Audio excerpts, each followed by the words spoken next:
أعوذ بالله من الشيطان الرجيم بسم الله الرحمن الرحيم. My dear students of UPS Vatrakhani, I welcome you in this offline class.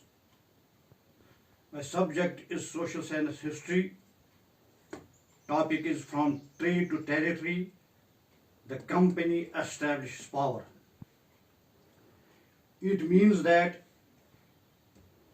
Britishers who came to this country for trade and started their trade under the name of East India Company, but by their policies they occupied the whole India. This chapter is about establishment of the English in empire in India.